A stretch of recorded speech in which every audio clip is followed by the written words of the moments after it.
All right, this is problem number 2 on March 31st homework. It's the one where they drew you a little velocity graph. Told you there were some horizontal tangents, told you there were some areas under the curve.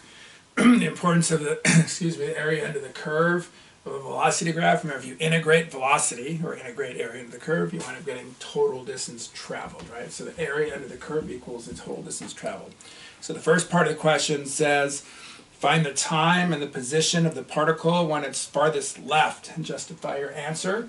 You might remember that it started at position -2. Negative area here, 8 units, negative underneath the curve, so it means it's moved 8 units to the left.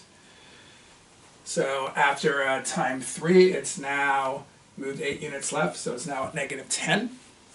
Then it moves 3 units to the right, and then it moves 2 units back to the left. So it's never any farther left than it was after that first -8. So it's time equals 3, position equals -10. If you're grading along, 3 points for that. It was 1 point for knowing area under the curve, just discussing that. 1 point for your kind of analysis here, and 1 point for the final answer. Part B, how many times is the particle at -8? So I just kind of walk through this. At the beginning it's at -2. But then we know this, after time 3 it's at -10, then it goes 3 back to the right. So at time 5 it's back at -7, which means it had to hit -8 in there somewhere. It also had to hit -8 somewhere between the -2 and the -10. And then at the end it's at -9 because it's moved 2 units back to the left, so it went from -7 to -9, so it had to hit -8 again. The wording that they're going to want on this is the intermediate value theorem. It's impressive to throw those words at them. Also, because the function's continuous, which they told us in the problem. So it has to work. So 3 times. That's that. 2 points for this problem. 1 for your analysis, and 1 for the correct answer.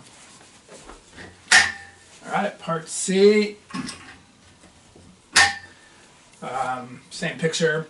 This question was, from 2 to 3, is the speed increasing or decreasing? So I just drew you a little picture. Remember that the speed is the absolute value of the velocity. So right now we know from 2 to 3, right in here, that the velocity is negative. But if you flip it, because the speed is the absolute value of the velocity, so you see me just flip the curve here. Let me just draw that for you here. So there's the speed now, right? And then from 2 to 3, it's decreasing. It's going from up here down to 0. So the particle's velocity is negative, it's moving towards 0. The speed is the absolute value of the velocity, therefore the speed is decreasing. 2 points for that. Again, 1 for your kind of analysis and your reasoning, and 1 for the correct answer. The last part of the problem is at what intervals is the acceleration negative? Acceleration is the derivative of the velocity. So if I want to look at velocity or acceleration, I just need to look at slopes, yeah? So I just need to look at slopes. All these little purple slopes are my acceleration.